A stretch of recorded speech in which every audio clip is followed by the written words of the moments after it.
pitcher is the Cardinals' Darryl Kile, who has a record of 11-5.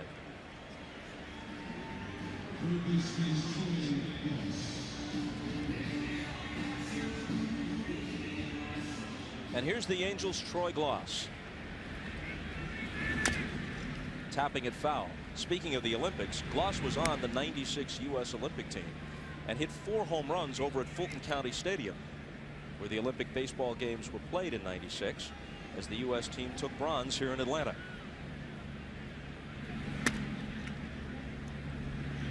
A ball and a strike.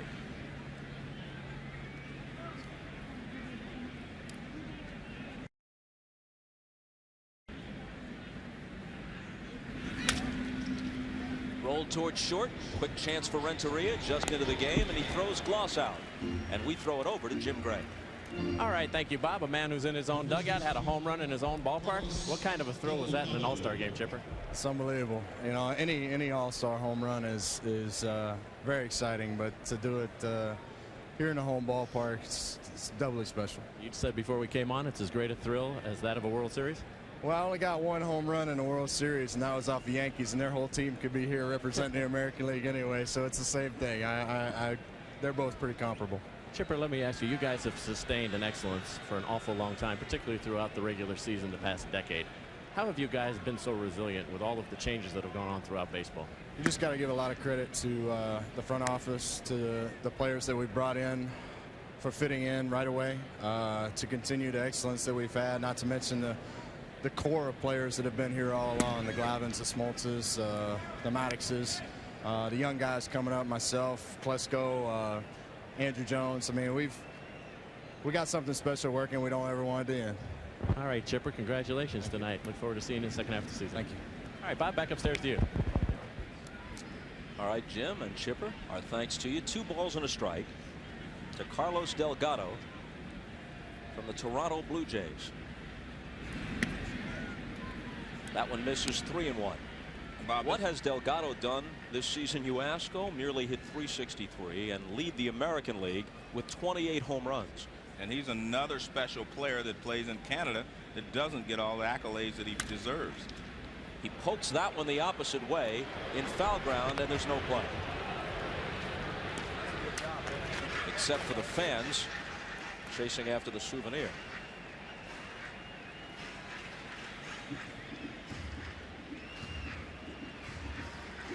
Look at those numbers, 2 guys that play in Canada. Carlos Delgado, not only does he have all those great numbers, but he's also the leader of that ball club. He's the captain of the team. I mean, he is just a leader. He's a young guy that came up through the organization and has just been a great player for them. Bounced foul. This takes nothing away from the great performances of the great athletes in this game. But baseball has always been a sport where it was possible to compare the great players from era to era. It's always safest to compare guys to their contemporaries, but you could make educated guesses over the decades. I really don't think that's possible anymore. I think it's not just apples and oranges, it's apples and grapefruits. Starting around 1994, what's taken place in baseball might as well have occurred on another planet. From the early 40s to the early 90s, a period of 50 years, 3 guys slugged 700 for a season, and their names were Musial, Mantle, and Williams, and they each did it once. In fact, from 1958 through 1993, it was never done. That's out of play. Since 1994, there have been 6 seasons where someone has slugged 700, 6 individual performances. This year, 5 guys are slugging 700 or more at the break. 2 more are above 690. And as a frame of reference, 690 was Babe Ruth's lifetime slugging percentage. Speaking of slugging, this one is whacked to right, off the wall on the fly. Delgado sprints for second.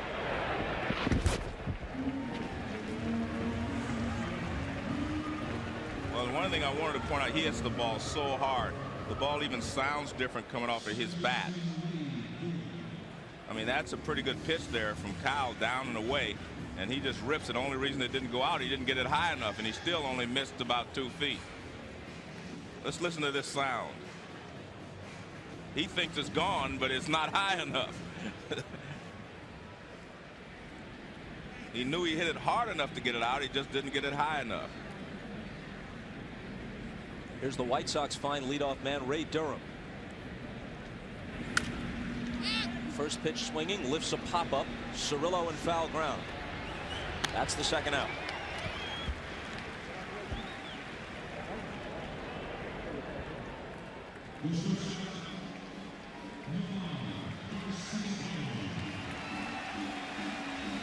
Well, let's see what Nomar Garcia-Parra can do after Derek Jeter went 3 for 3.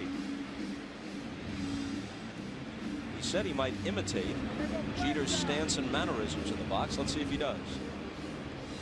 I don't know if he can change his style. Look, he kicks, he grabs at his gloves, he kicks his toes. Jeter doesn't do any of this. No, this is a Jeter imitation.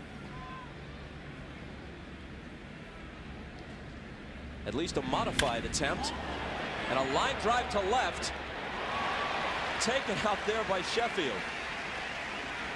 Well, he thinks it's 2 outs. And he's right. Everybody else is going back. I'm looking at Delgado. Run back to second base. Well, it's the All-Star game. A few folks' heads are elsewhere. The 2000 All-Star game on NBC. Steve Finley of the National League West leading Arizona Diamondbacks is the new left fielder, replacing Gary Sheffield. Matt Lawton of the Twins will start it here. And he slices it foul. Bob, I think this is another one of those good feeling stories about Matt Lawton. He got hit in the jaw last year, and he was out for a while. When he came back, he said he was still afraid in the batter's box. Now here he is in the All-Star game, so he overcame the fears of being hit in the face with a fastball. That's tough to do. And at age 28, he makes his first All-Star game appearance. Comes in batting .330. Kile's ahead of him 0-2, and he laces it foul. Top half of the 7th. 3-2 American League. In fact, he was one of those parade of players they were talking about trading for when the Yankees were looking for a left fielder.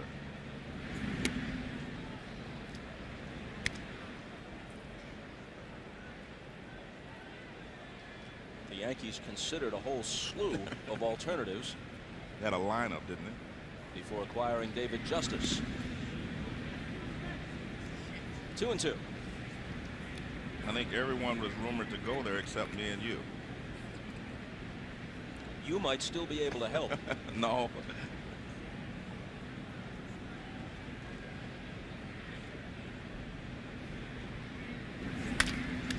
Kile knocks it down, stays with it, throws Lawton out. And we go to Jim Gray. All right, thank you very much, Bob. I'm here with Barry Larkin of the shortstop over from the Cincinnati Reds, and Barry was telling us, you know, it's very competitive. You guys don't treat this like an exhibition. You really want to win, don't you? Well, you know, it is an exhibition game, obviously, but everybody wants to come out here and win. You know, the first thing that Bobby Cox said to us was, have fun, but let's win, you know. So there was definitely, you know, he was just trying to show everybody, listen, we're going to have a good time out here, but the idea is to win, and we definitely want to win tonight. Now, the Reds have been disappointing so far this season, some inconsistent play. Do you guys have enough time to turn things around? Are you going to need another spring training, or is this season gone? Well, you know, I don't think it's gone by any stretch of the imagination, but, you know, they've been juggling some things around in Cincinnati as far as the starting rotation, trying some different guys there. Maybe they found a couple guys in Elmer DeSenz and Scott Williamson. Hopefully they'll let them go out there and do their jobs. And, you know, all we got to do is just play. We have absolutely nothing to lose now. I don't think things can get much worse in Cincinnati as far as us going out and performing. And, you know, so I think the prospects are good for us. Why has it gone so badly? The expectations were so high. Well, I think that's exactly it. The expectations were extremely high and probably lofty. But, you know, you bring in Dante Bichette and Junior, and, you know, hey, everybody's, you know, we're supposed to score 20 runs a game. That just hasn't happened for us. And, you know, I think we were kicked back a couple notches, but I think we're coming now. Very good luck in the second half of the season. Thank you, man. Our postseason colleague, he doesn't want to be with us again. Bob? All right, Jim, thanks very much. That second half will begin for the Reds with Cincinnati a game under 500 and 8 games back of the Cardinals in the Central. Not insurmountable, but tough. Well, I was laughing at what Bobby Cox told him, to have fun but win. My first All-Star game, Chubb Feeney came in and said, you're not here to have fun, you're here to win. So a little opposite pep talk. I think that's the way Bobby Cox manages. He wants you to enjoy the game, to go out and win. I think that's the way he manages the Braves day in and day out. The 3-2 pitch to the White Sox, Maglio Ordonez, and the count holds. Ordonez is making his second consecutive All-Star appearance. He is hitting .330 for the year.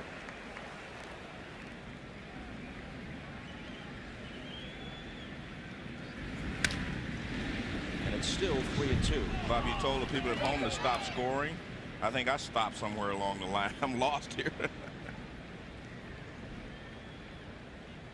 Well, Ordonez at the plate. Erstad on deck. Posada to follow if the inning is prolonged. Checked his swing but made contact. Still 3-2. With the All-Star game here in Atlanta, interesting to note that in the last 9 months they played the World Series in this town, the Super Bowl, and now the All-Star game, and just 4 years removed from the Summer Olympics. So it's been something of a sports mecca. Another 3-2 pitch. And a drive toward right center field with Andrew Jones in pursuit, but he won't get there. It splits them and goes to the wall. Ordonez on his way to second with a 1-out double.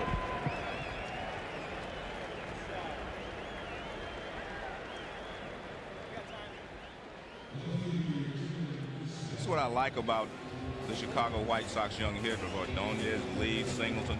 All of these guys look like they've been hitting forever. Look at this. Pitches away. Doesn't try to pull it. He just slams it the other way. They all go with the pitch so well. And that ball is right in the gap.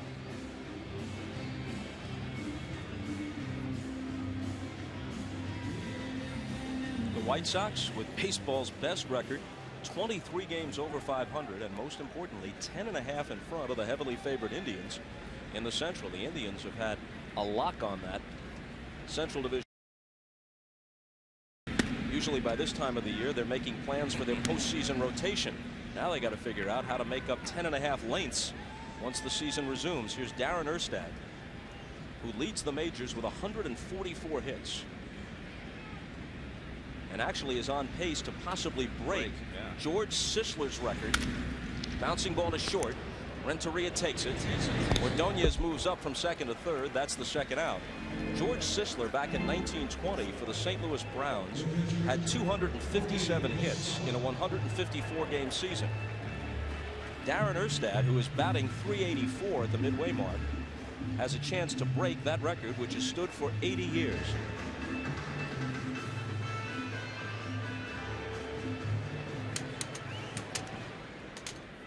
Now here's Posada, an All-Star in his first season as the full-time Yankee catcher, with Joe Girardi having left for the Cubs. And he has responded very well to being the everyday catcher. Joe Girardi was the guy that caught some of the veteran pitchers on the staff. Now he's the everyday catcher, and he's responded very well. And he has a good rapport with all the pitchers on the Yankee staff. Joe Girardi, a late All-Star addition, looking on as his former teammate. Sees the count go to 1-1. Ordonez is at third with 2 out. We're in the top of the 7th. The American League leads it 3-2.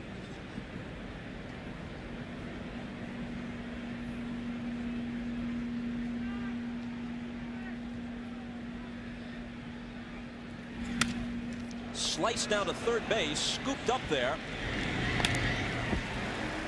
And the throw across the diamond retires Posada. Jeff Cirillo making the play. Stretch time in Atlanta. Home team down by 1. And now let's take a look at the Coors